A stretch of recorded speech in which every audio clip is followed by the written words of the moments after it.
નમસ્કાર દર્શક મિત્રો, બ્રેકિંગ ન્યૂઝમાં આપનું હાર્દિક સ્વાગત છે. આપ જોઈ રહ્યા છો ગુજરાત ન્યૂઝ 24. સમાચાર જન આક્રોશ યાત્રાના.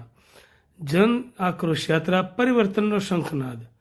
ગુજરાત પ્રદેશ કોંગ્રેસ પ્રમુખ શ્રી અમિત ચાવડા સાહેબ, સાંસદ જ્ઞાનીબેન ઠાકોર, વિધાનસભા વિરોધ પક્ષના નેતા શ્રી તુષારભાઈ ચૌધરીની ઉપસ્થિતિમાં ડીમાથી શરૂ થયેલ જન આક્રોશ યાત્રા શુક્રવાર સાંજે 7 વાગ્યે રાહ પહોંચી.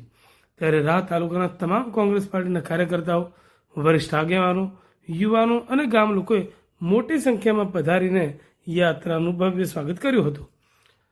અરંટવાથી રાહ સુધી ભવ્ય બાઇક રેલીમાં મોટી સંખ્યામાં યુવાનો જોડાયા. થરાદ જિલ્લા કોંગ્રેસના યુવા નેતા માંગીલાલ પટેલ પણ સભામાં હાજર રહ્યા હતા. ખેડૂતોને પાલક ના હોય તો ક્યાંક આંકડી નાખે, ક્યાંક ઓલું કરે તો દંડ. હમણાં મને ત્યાં કીધું હતું કે નાકડીમાં ના વિસ્તારમાં તો બોરવાળા એટલા ગાડીઓ લઈને ફરે છે કે ખેડૂતોના કઈ વાંક ના હોય અને હોર્સ પાવર પ્રમાણનું મોડું હોય તો દંડ આપે છે કે નથી આપે? બધા ગામડે બધી ગાડીઓ જોડી બોલી લઈને દંડ આપવા માટેનું ચાલુ કર્યું છે.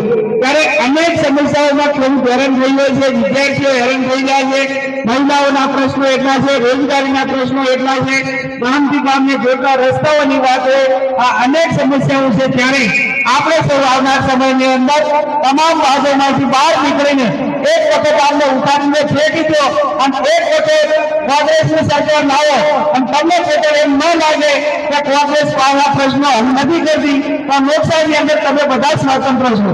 હમણાં મતદાર યાદીનો સુધારણાનો કાર્યક્રમ ચાલુ છે, તો એમાં પણ આપણા બધા ફોર્મ ભરાવજો. તમને બધાને એમ હોય કે મારી પાસે તો ચૂંટણી કાર્ડ છે એટલે નવું ફોર્મ નહીં ભરાવો તો ચાલશે, પણ હાલની તારીખમાં આપણે કોઈ મતદાર યાદ નથી. હવે નવું ફોર્મ ભરાય, નવો ફોટો આપે અને નવી મતદાર યાદી પ્રસિદ્ધ થાય, એમાં નામ આવે તો હાચું. એટલે આપણે ઘણી વખત ગામડામાં એવું હોય કે ભાઈ મારે તો ચૂંટણી કાર્ડ છે. લોકો છે અને આ સામાન્ય લોકો જે ટેક્સ કરે છે એ ટેક્સના પૈસા સરકારની તિજોરીમાં જમા થાય છે. એ ટેક્સના પૈસાથી મુખ્યમંત્રીથી લઈને ધારાસભ્યોનો પગાર થાય છે. એ ટેક્સના પૈસાથી સરકારનું બજેટ મળે છે.